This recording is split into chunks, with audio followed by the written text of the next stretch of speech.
Hi, thank you so much for purchasing your R-Dub Candle Co. candle making kit. I'm going to walk you through how to put your two candles together. Feel free to pause and rewind this video if I'm going too fast or you feel like you missed something.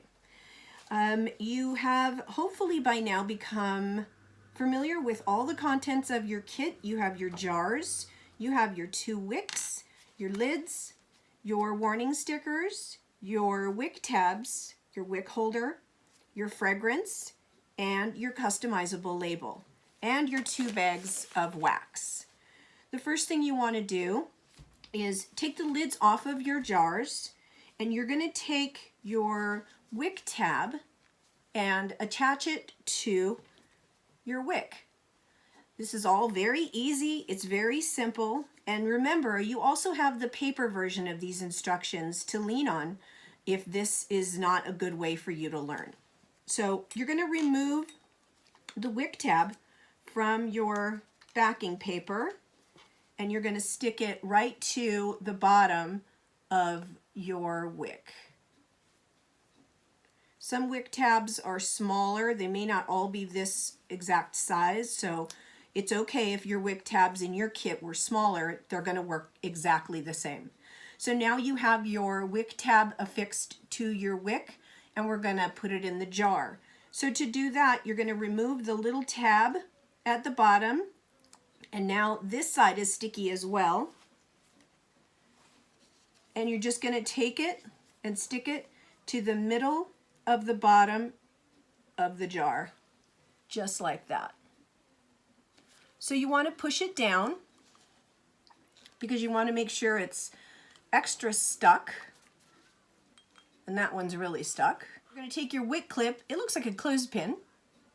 It is a clothespin, but we're using it as a wick clip, and there's a small hole right there, and that's where your wick is going to pop through. So open up your clip, slide it on until it's at that hole. Give the wick a little bit of tug as you're pushing down, not too hard on the clip, and then you're just going to clip it on just like that. So the reason you're doing this is to make sure that that wick stays in place when you're pouring your wax. So we can set that aside. Now you're going to prep your wax. So how do you melt your wax? Well, I happen to have, because I'm a candle maker, I have several different pots that I use. They're Teflon, they're non-stick, just exactly like any small saucepan that you have at your house would be, and that'll work just fine. It's exactly the same thing. You can double boil it, or you can melt it right on the stove top. You have to watch it really carefully if you're going to melt it directly on the stove top, because it tends to get hot. So you want to make sure you use a really low flame if you're doing it on the stove top. So these are your wax bags. You only need to use one of them. Your kit contains 2 because you're doing 2 separate candles, right? So you're only going to use one, and you're going to dump this into your cold pot, whatever you're using to melt your wax. You're just going to dump it in there and then wait for it to melt. It'll be really obvious that it's ready because you won't be able to see any more white wax flakes. Once it's melted, you're going to remove it from the heat, and you want to make sure you put it on a trivet or a heat-safe surface, and you're going to let it sit for just a few minutes, and then it'll be time to add your fragrance. So you're getting 2 fragrance types with your kit. You're getting a lavender and you're getting a vanilla. So you're just going to take your fragrance, you're going to take the lid off, and you're going to dump it right into your melted wax.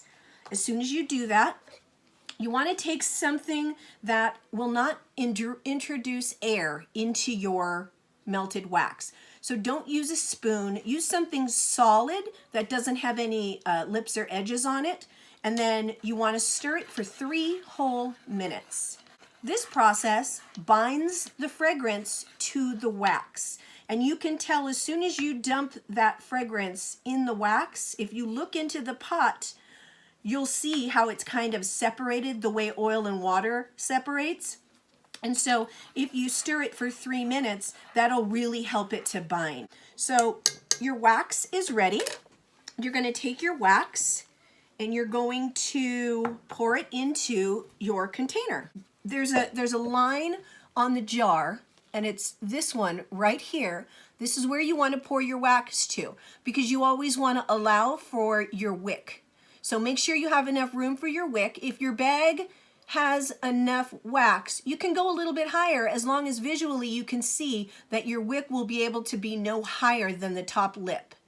So this is the minimum line for your candle. That second line, the one in the middle, is going to be your max line. Don't go any higher than that, but you should be able to get at least here. So go ahead and pour your wax.